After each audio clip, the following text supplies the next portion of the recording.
কেনেকৈ কি কাৰণত আজি আমাৰ 2020 চনৰ যেটো বিটিসি নিৰ্বাচন হৈ গ'ল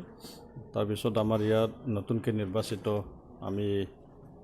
ইয়াত প্ৰতিনিধিত্ব কৰিছে আৰু তেওঁলোকৰ যি এটা যি মানে সদনৰ বাহিৰত আৰু সদনৰ ভিতৰত আৰু যিখিনি মানে আমি কাম কৰিবলগীয়া থাকে সেই কাম কৰিবলগীয়াটো নিশ্চয়কৈ মানে জানাৰ কাৰণে নিজকে এডুকেট কৰাৰ কাৰণে আমি আজি বিটিচিএলৰ মানে অৰ্গেনাইজত আমি ইয়াত এটা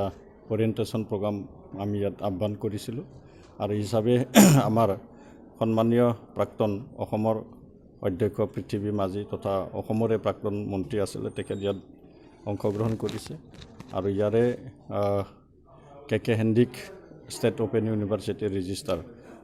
ডক্টৰ অৰূপজ্যোতি চৌধুৰী তেখেতে ইয়াত অংশগ্ৰহণ কৰিছে আৰু আমাৰ এজন পাব্লিক ৰিলেশ্যন এক্সপাৰ্ট এই শশাংক গুপ্তা কাশ্যপ তেখেতে অংশগ্ৰহণ কৰিছে তেওঁলোকে আমাক ভাল এটা ইণ্টাৰপ্ৰিটেশ্যন দিছে ভাল এটা এডুকেট আমি হ'ব পাৰিছোঁ বুলি মই মানে নিৰ্বাচিত প্ৰতিনিধিসকলক মানে ধৰিছোঁ তে নিশ্চয় এই অৰিয়েণ্টেশ্যন প্ৰগ্ৰামৰ জৰিয়তে আমাৰ যিখিনি মানে নিৰ্বাচিত প্ৰতিনিধি আছে প্ৰতিনিধিসকলে নিশ্চয় সফল এটা পাব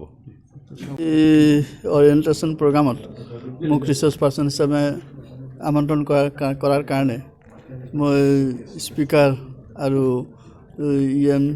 CM সবকে মই ধন্যবাদ জ্ঞাপন কৰিছোঁ আৰু সদস্যসকলক ধন্যবাদ জ্ঞাপন কৰিছোঁ আৰু এইটো প্ৰয়োজন আছিলে যে বিটিসি এটা নতুনকৈ যেটো কাউন্সিল নতুনকৈ হৈছে আৰু নতুনকৈ হোৱাৰ কাৰণে তেনে বহুত সদস্যসকলে হয়তো ৰুলছ এণ্ড প্ৰচিডিউৰ্ছ অফ মানে বিজনেছ এইবিলাক হয়তো নাজানিব পাৰে আৰু সেইকাৰণে তেওঁলোকে জনাটো দৰকাৰ আৰু তেওঁলোকে জানিলে তাৰমানে যেতিয়া সেশন যেতিয়া হয় তেওঁলোকে প্ৰপাৰলি তেওঁলোকে ৰিপ্ৰেজেণ্টেশ্যন কৰিব পাৰে প্ৰপাৰলি তেওঁলোকে কথা ক'ব পাৰে আৰু সেইকাৰণে এই যেটো অৰিয়েণ্টেশ্যন প্ৰগ্ৰাম সেইটো খুব ভাল হৈছে আৰু বহুতে বুজিছে মোক প্ৰশ্নও কৰিছে আৰু যিখিনি পাৰিছোঁ সেইখিনি মই ফল উত্তৰ দিছোঁ বুলি মই ভাবোঁ গতিকে এনেকুৱা মানে অৰিয়েণ্টেশ্যন প্ৰগ্ৰাম মাজে মাজে হোৱাটো দৰকাৰ যেতিয়া কিবা এছেম্বলিত বা কাউন্সিলত যেতিয়া সমস্যাৰ উদ্ভৱ হয় বা এছেম্বলি যেতিয়া উদ্ভৱ হয় তেতিয়া অৰিয়েণ্টেশ্যন প্ৰগ্ৰাম কৰি সেইটো সমস্যা সমাধান কৰিব পৰা যদি ব্যৱস্থা নিশ্চিত কৰিব লাগে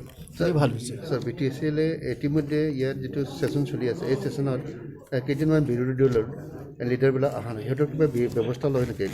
নাই সেইটোতো তেওঁলোকৰ কথা সেইটো স্পীকাৰে সেইটো এতিয়ালৈকে নহয় কাৰণ সেইটো এটা সময় থাকে সেই সময়ৰ ভিতৰত তেওঁলোকে কি কৰে আৰু বোধহয় মই জনাত কোৰ্টতো কিবা কেছ কৰি আছে গতিকে সেইবিলাক চাব জুডিচিও হৈ আছে গতিকে সেইটো স্পীকাৰে সিদ্ধান্ত ল'ব আৰু কোৰ্টে সিদ্ধান্ত ল'ব তেওঁলোকে কি কৰা যায়